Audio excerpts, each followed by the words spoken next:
Hello, welcome to the magazine photo editing, or photo editing for magazines and wedding photographers. This is just a quick overview of a new series I have out on my Digital Canvas website. You can check the link in the description of this video on the right hand side there, or directly below the video if you're in the channel view. Anyway, it's a little over an hour long. Most of the files are 10 minutes. There's 6 files total. Most of them are 10 minutes. But a few of them are almost 15. So it's a little over an hour. And what I'm going to be doing in this video here on YouTube is going through some clips to show you the different things that are covered in this really cool series. This is what I do for a living. I fix up photos of women for magazines. I'm a photo editor. I'm also an illustrator. And anyway, when I work for magazines like Knockout Magazine and ALL Campus or other college magazines or other professional magazines for men, the women, there's several things that you have to do to the women in it, and you have to be good at it and fast, proficient at it. So I show the techniques I use every day to get through these photos quickly, but also to have an end professional result like this that doesn't look like it's all airbrushed or doctored up. You'll get rid of major blemishes, varicose veins, zits, inconsistencies in the skin, all this kind of stuff. It's actually quite intensive, the things you have to do to a model before they end up in a magazine. And so I show the techniques that will get you through it quickly. That way you can get a bunch of photos done per day, and also please the magazine that you're working for or the wedding photographers. In this series, I'll also go through what to do for wedding photographers, which isn't nearly as extensive. So let's look at some clips then. I'll go ahead and forward here. So that first I start with an overview. The color, just as you can see. The different things. So when we look at the elbows, there's like this kind of bluish, and then in the hand especially, there's a lot of blue in here. Sometimes this will be very pronounced. Let me show you an example. Okay, so sometimes the hand will be like this here. Let me go into actual pixels. You'll have like really bad, cold blue fingers.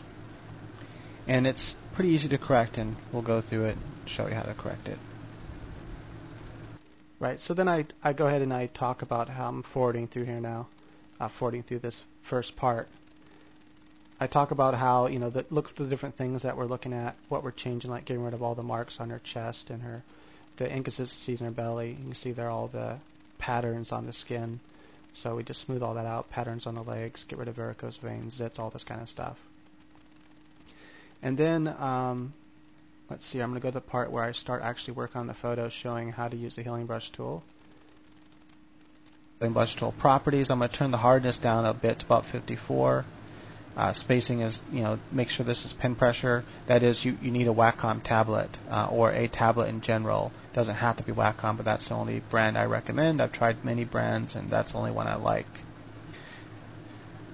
Mouse is just so slow. And there's certain control that you're going to want with a Wacom tablet. I need to find a place somewhere on the skin that's smooth. So I decided to go down here and I take a sample of the skin by holding the Alt key from her stomach, and now I'm going ahead and use that sampling skin with the healing brush tool. I'm not clicking. I'm just pressing on the canvas lightly.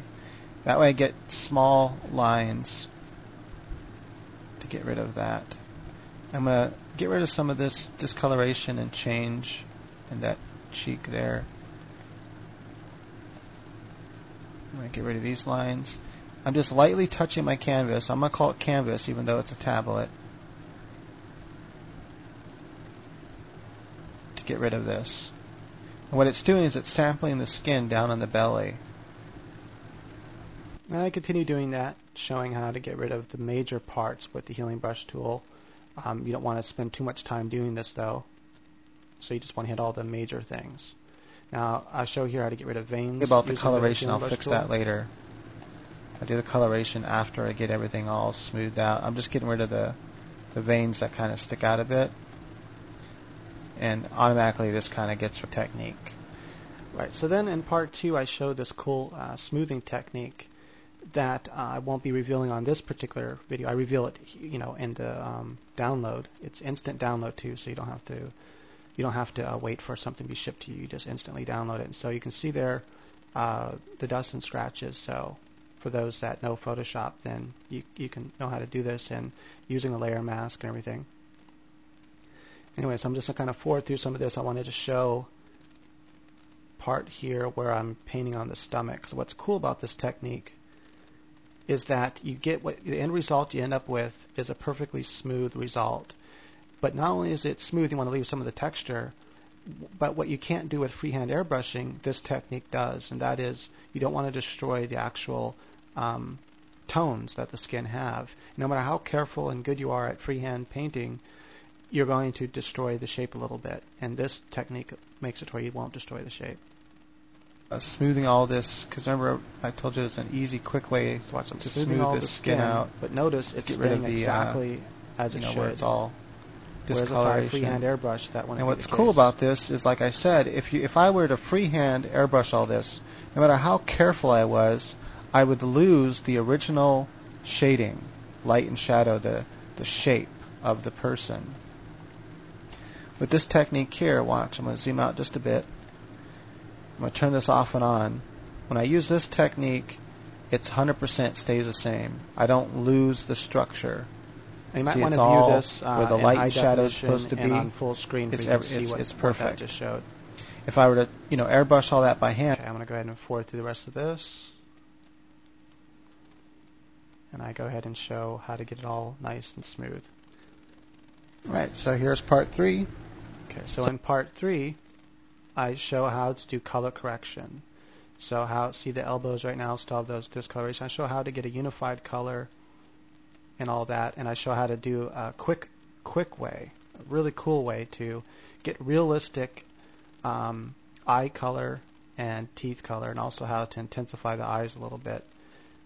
And so what you get is a natural look where where she doesn't actually look like she used teeth whitener, or she doesn't look like her teeth were photoshopped whiter. And it's really, you got to be really subtle with that, because if you overdo it, the magazine, they fire people for that kind of stuff. If you make too many mistakes, bam, they let you go, because there's other people willing to do it and do it right, and they don't have to, they don't like correcting, telling you, hey, can you redo this? So now I go ahead and show in the video here, I show the technique I use to unify the skin, the brushes, everything I use, and then how to bring some color back into it to make it look more realistic. And so I'd go ahead and use this techniques to get a quick unified structure for all the skin. This is for getting rid of like blueness of skin and anywhere the skin is not like unified. Also to get rid of bikini lines and tan lines and overexposure. And I actually cover overexposure also. All right, so we'll take a quick look at wedding photos. So in part 4, I show the techniques I use for wedding photos. It's not nearly as extensive as working for a magazine. And the same techniques that I taught with the magazine you can use for wedding photos anyway, but nonetheless I touch on some specific things that's unique for working with wedding photography. What to look for, what to get rid of, what not to get rid of, not to, because you don't want to get your client mad. And so the techniques I use every day to get the wedding photos to look nice and ready for print. And then also in part 6 I show some cropping techniques and actions, some action scripts that will save you a lot of time for resizing photos and stuff and cropping. Right here in part 5 I show how to get rid of overexposure. So you can see her breast, her face, the bed really overexposed. It's not too bad in this photo, but I show 2 different ways, and they're really quick ways to get rid of overexposure and to make it look how you want it to, that is to make it look nice. So as you can see there, the exposure's gone in her breast and face. And then I show another technique. Now you can see it's gone. Now I'm going to show here how I get rid of, using this technique, I get rid of the overexposure on the bed there. So you can see that before and after, where it's really bright, and then bam. So you can see that change. And then I show a quick way to get this cool kind of yellow tan throughout her skin, because her skin was, as you can see before in the original, her skin's pink to match the room, but now I decided, what if I made her kind of stick out from the bed and the walls and kind of gave her this tan color. So you can use that same technique to give people tans or to change the color of their skin. If they're like really white or pink palish, you can actually give them a unified cool tan. Right, so I ran out of time. In part 6 I show how to get her hair all nice and cool to get rid of the glare.